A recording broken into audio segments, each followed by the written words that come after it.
Welcome to She's Got GAWL Podcast, brought to you by the Douglas Paulding Chapter of the Georgia Association for Women Lawyers.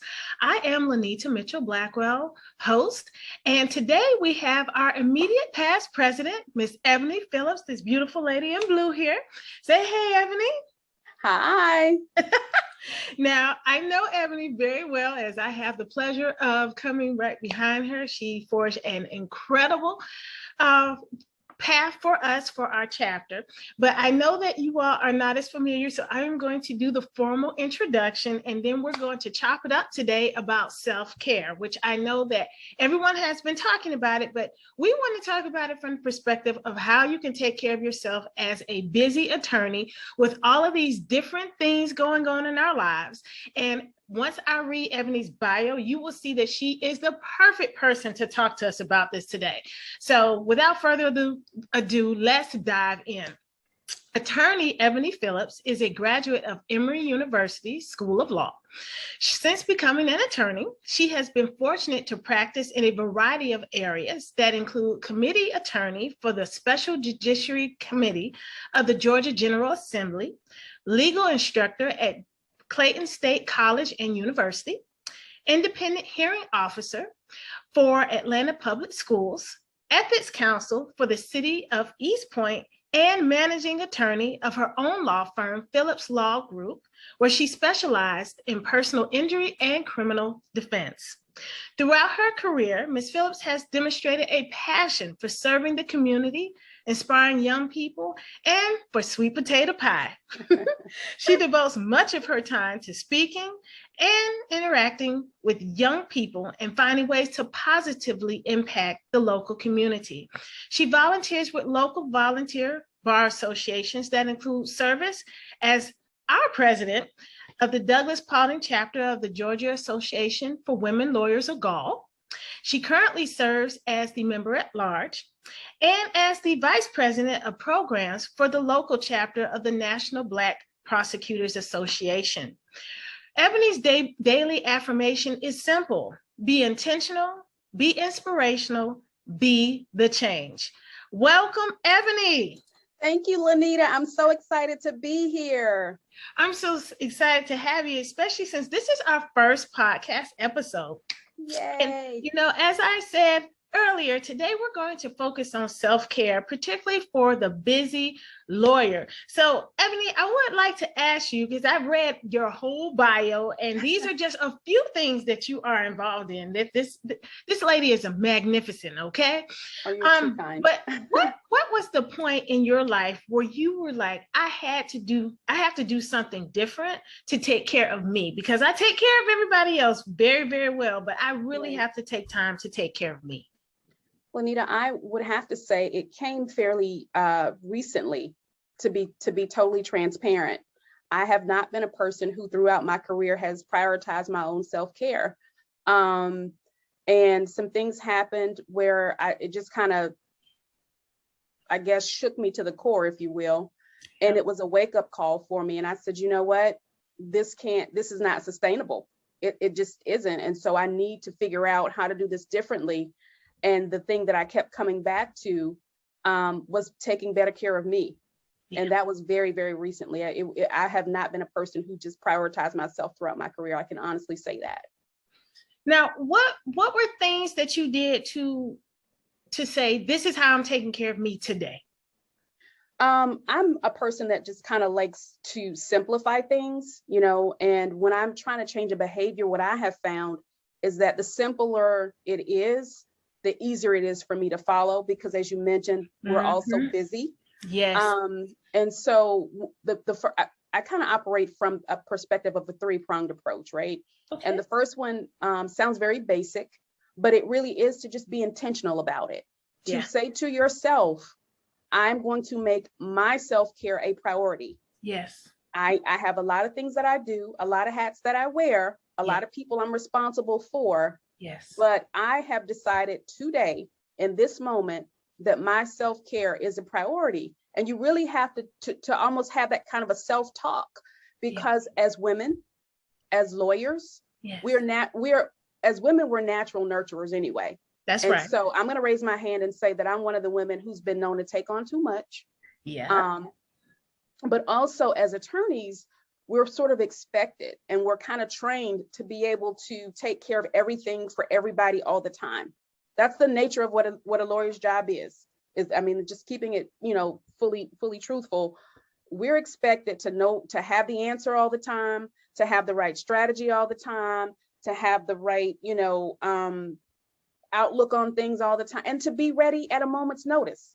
Yeah. But not just to be ready at a moment's notice, to be ready to operate at 110% at a moment's notice. And so when you put all those things together, what tends to happen is that our self-care inevitably takes a back seat, right? And so I had to just say very intentionally, enough is enough. I'm going to take care of me.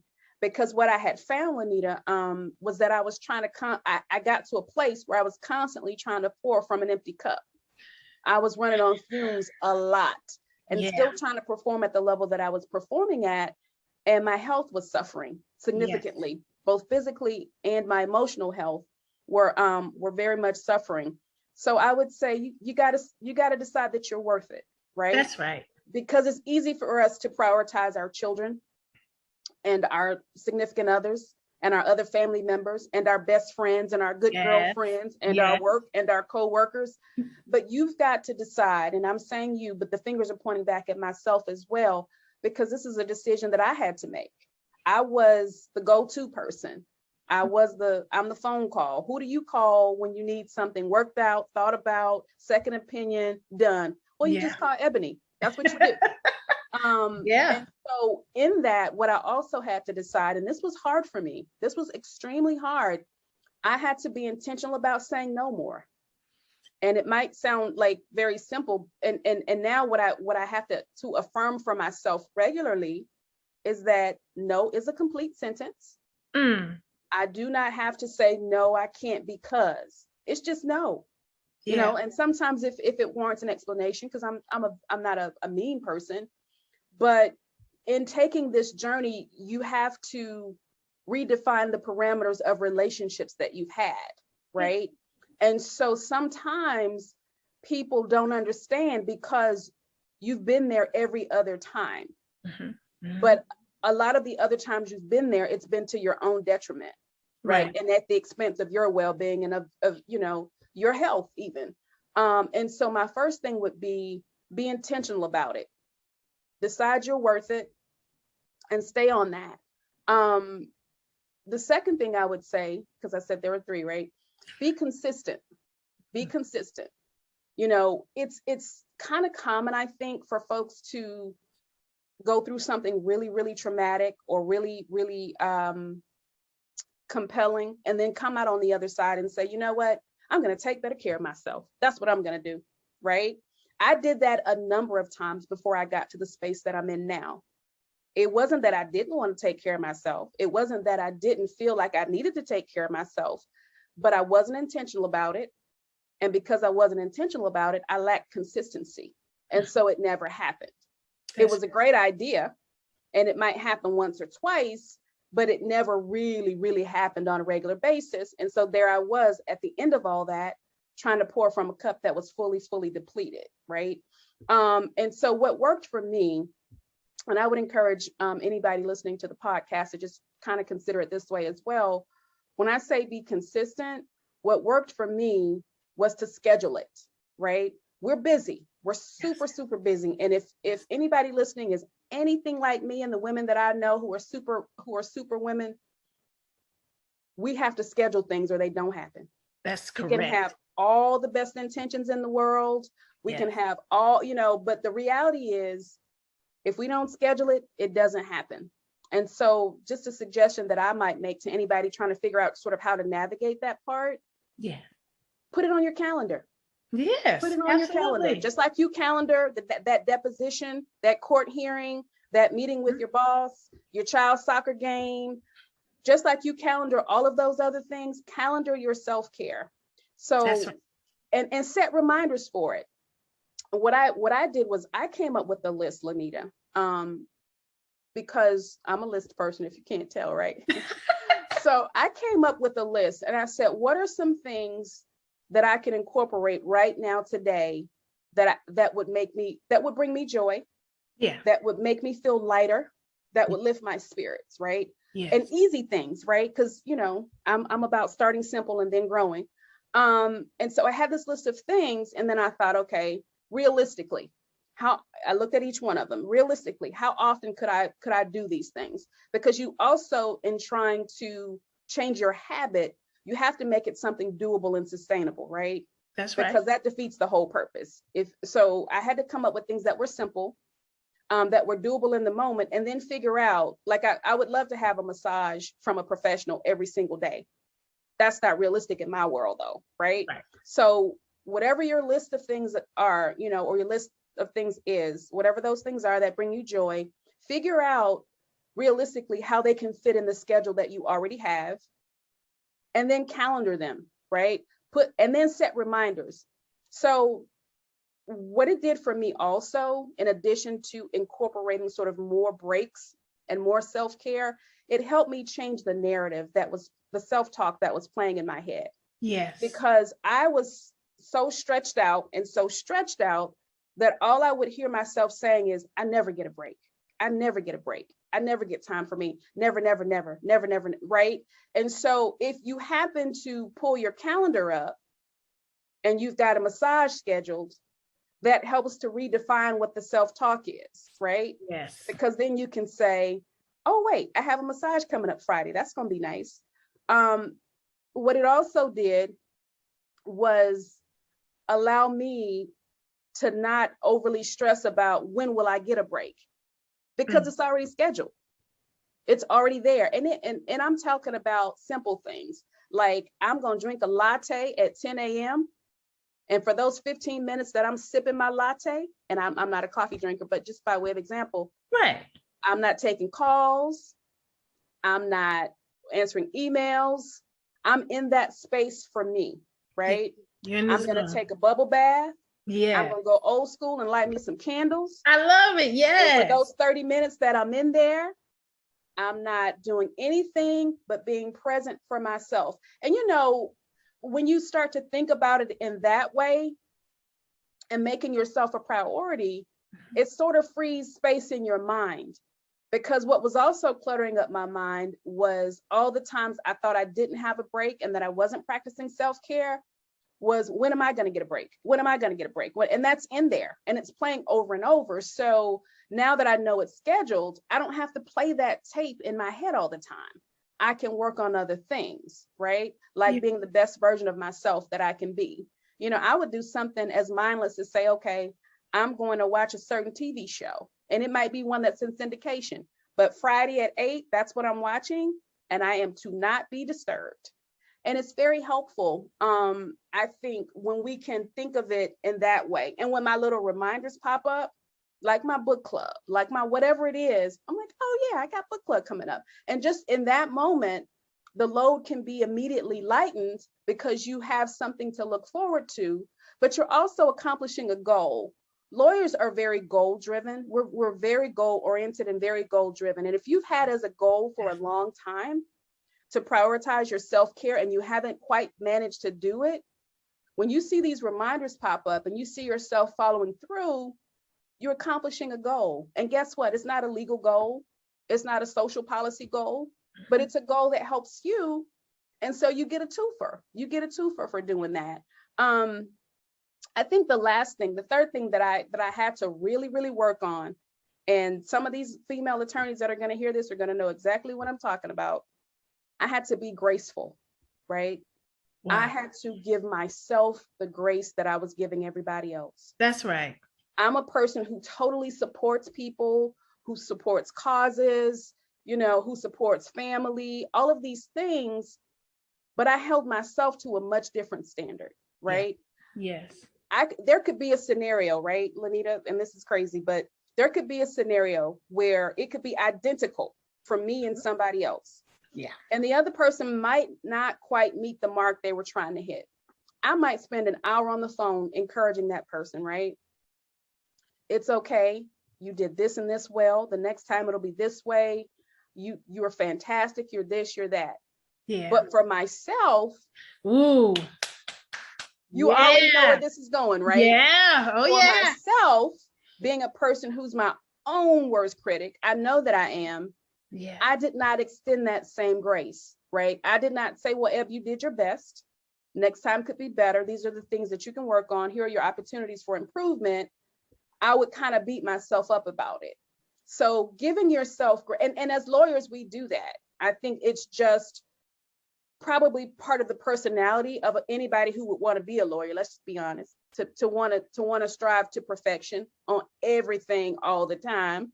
And then we're part of a profession that I think sort of dictates that in some ways. And then as women, we hold up the sky.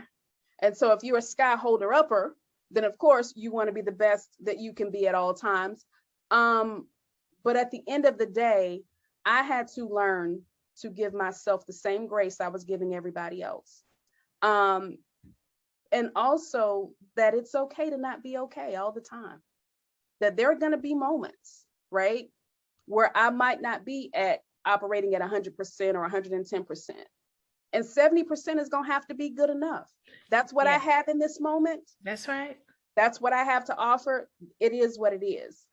And again, I think just as somebody who was always doing too much, I had to come to that place after really, like I said, just having some traumatic things happen in my life and recognizing that it was not sustainable. So I would say be intentional about your self-care, be consistent, and be graceful about it. Give yourself grace.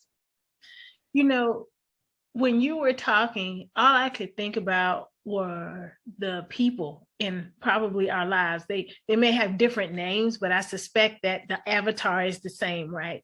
Who have gotten used to who we show up as in the world, right? They're very used to who we are. And so when we try to come out of that mold, they feel betrayed. They feel right. And these aren't strangers. These aren't people whose opinions of us that we could like really care less, right? These are people who love us, who we love. These are our family, our friends from forever. How do we deal with that change in the dynamic of the relationship? Because they're feeling wounded and that we've left them behind. They're feeling like we have betrayed them and that we're no longer having their back. So what do we do? How do we deal with that? So what I had to do was just be very transparent. Okay. I had to be listen, I know that normally I would do X and Y and Z for you or with you. I'm at a place right now where I have to prioritize my own self-care. Yes. And so I won't be able to do that every Wednesday anymore.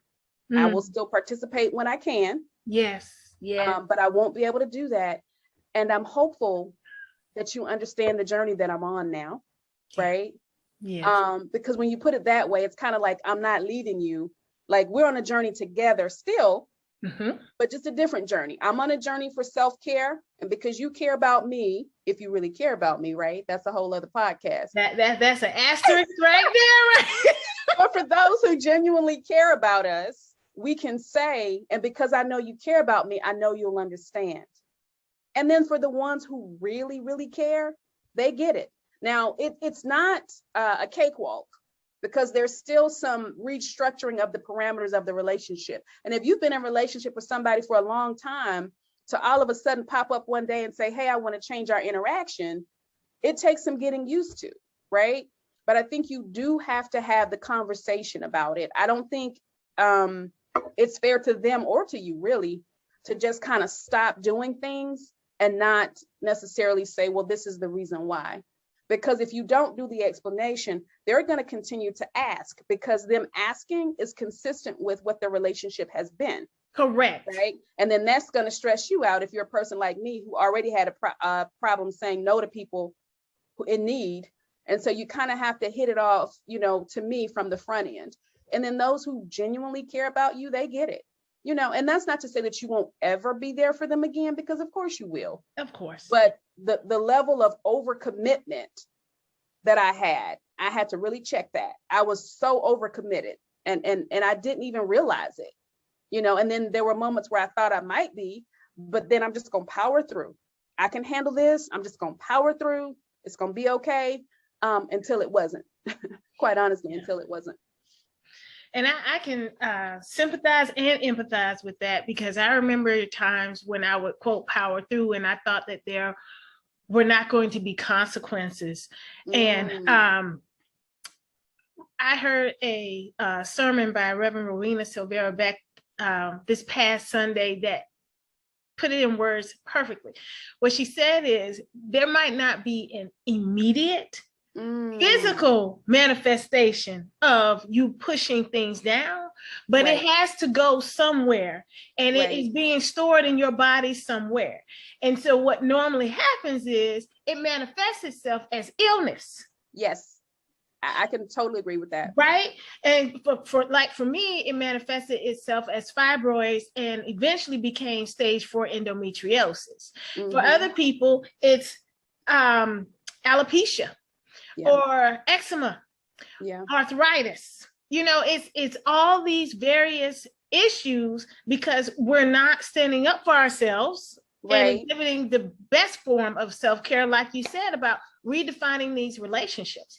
And that's another part of this. As we redefine the relationship, I've thought, and I'd like your opinion on this, that it's an opportunity to give the other person a chance to stand on their own 2 feet and to establish new relationships and new ways of showing their independence and their wonderful personality and selves. Because if I'm not doing it, now you have an option of doing it yourself or forging a new relationship with someone else who it makes sense for them to do it. What are your thoughts on that? Absolutely. I had to become a master delegator, right? Because I also have a personality that's not just prone to delegation. It's hard for me to delegate tasks because I need to have my hand in it, my stamp on it. And I know if I did it, it's done the right.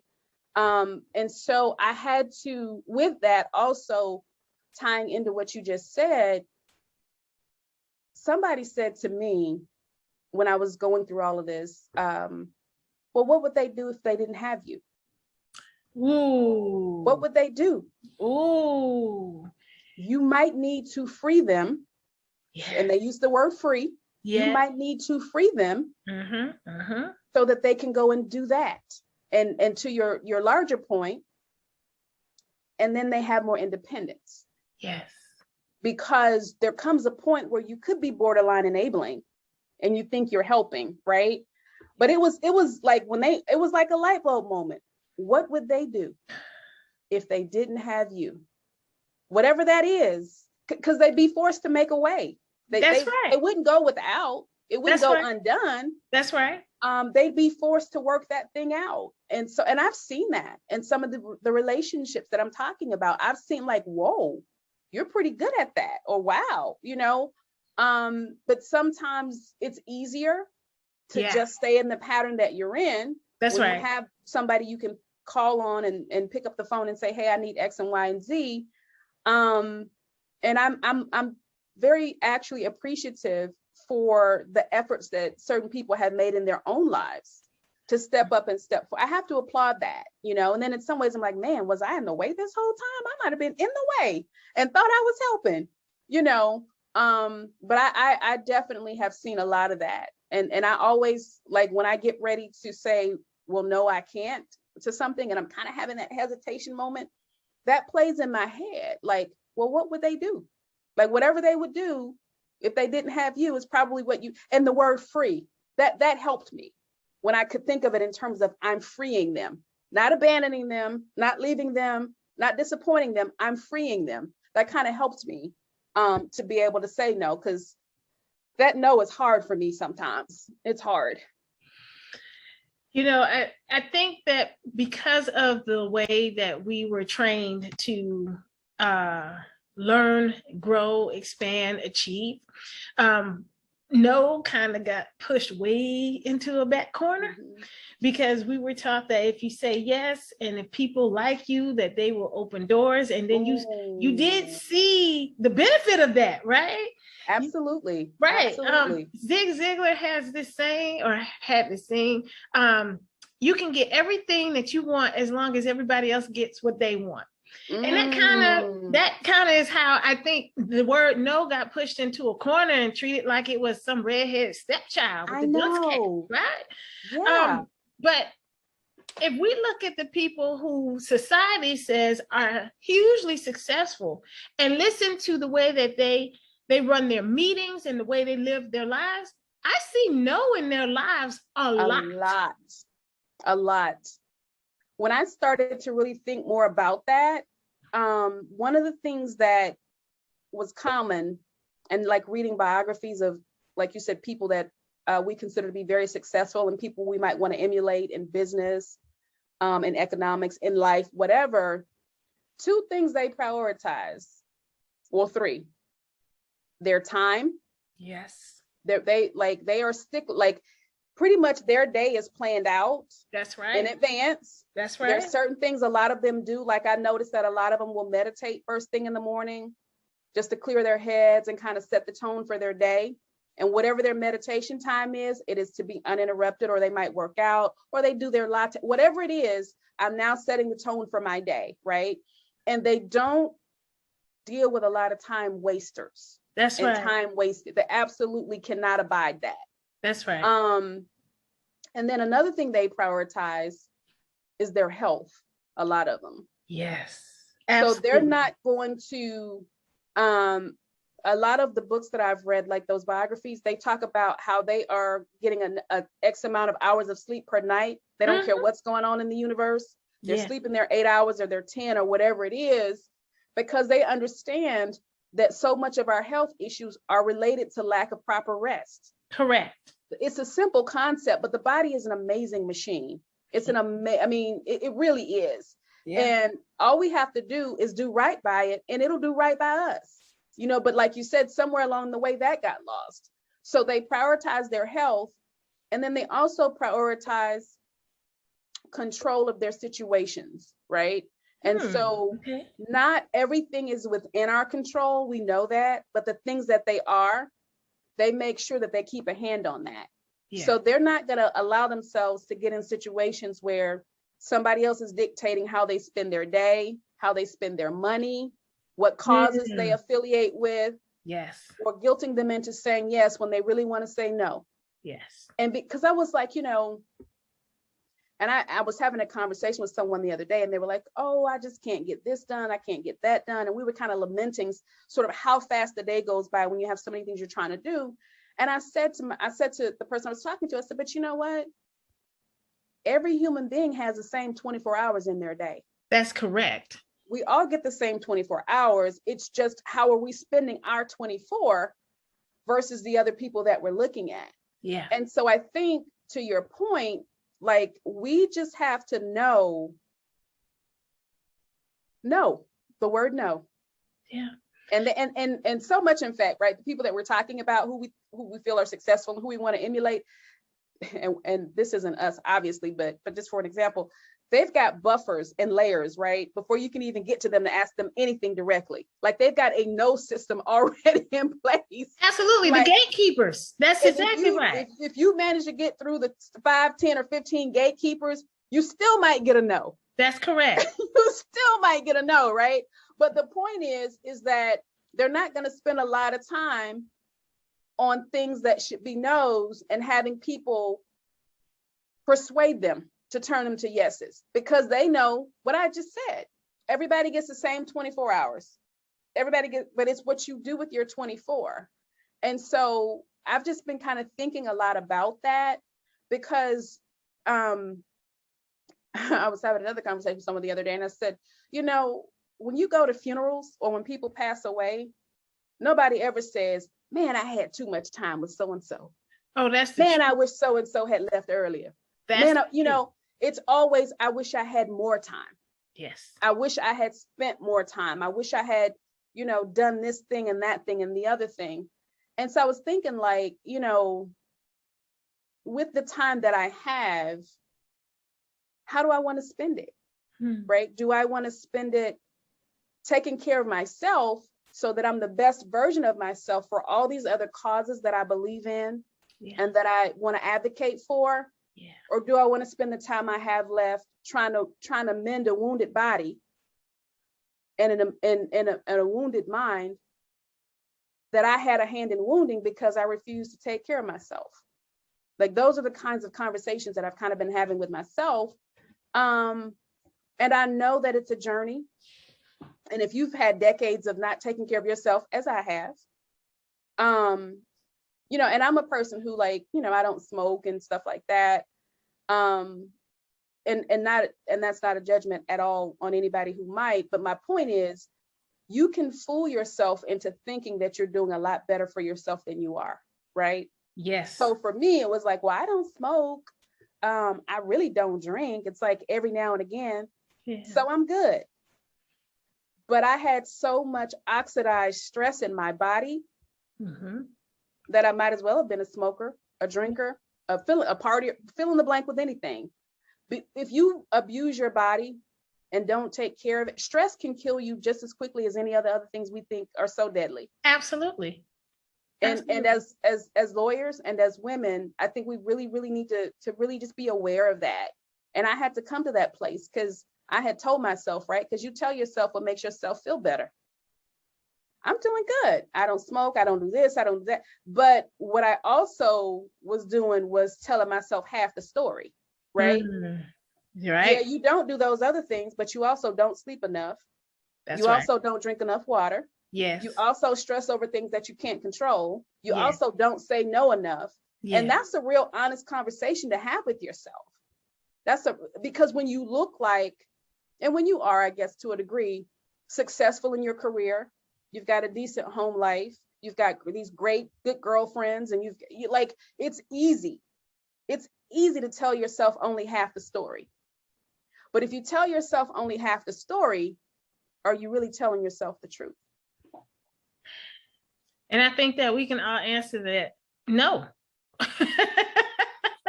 No. For years, I told myself only half the story, Lanita. Yeah. I did. Yeah. But it's easy to do that when everyone around you is doing the same thing. Mercy. Wow.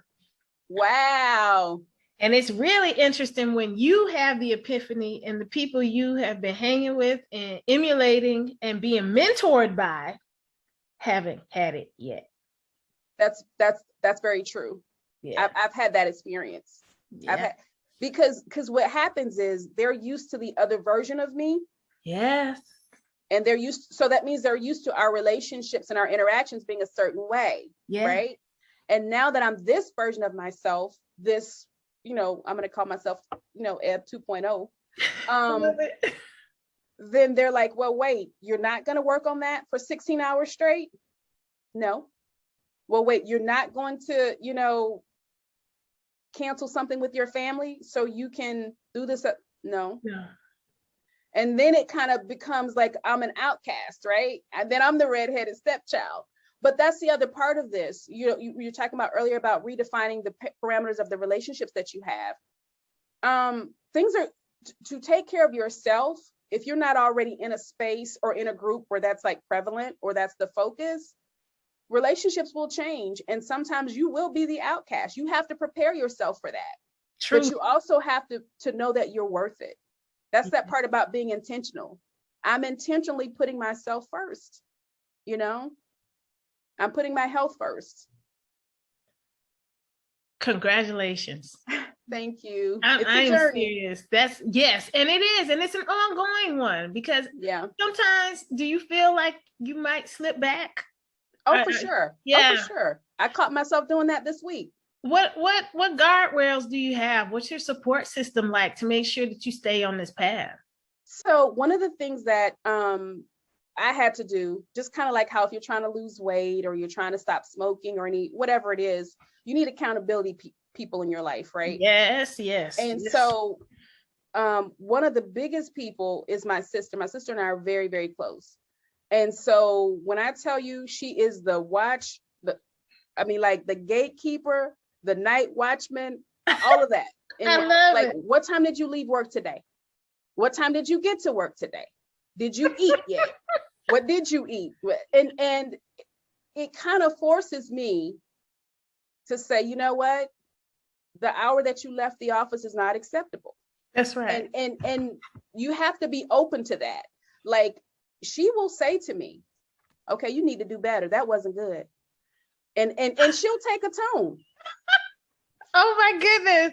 But we have a relationship that allows us to do that. Yes. You know what I'm saying? And so, the other people that I'm close to, after they saw what I went through, like my sister didn't have to be told. She just is on guard just because that's who she is and that's our relationship. But a few other people I had to say, if you see me doing X and Y and Z, pull my coat. Pull my coat. Because I don't want to be that version of myself anymore.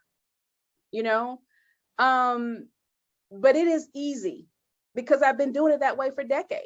Yes. So it's easy to kind of, and I caught myself doing it this week, and I had to really just check myself. Like, no, I'm not doing that. I'm just not. But the no wasn't the instinctive, immediate reaction. That took intention on my part and sort of rewinding the tape and saying, wait, no, you can't do that. Mm-hmm. That's the old you.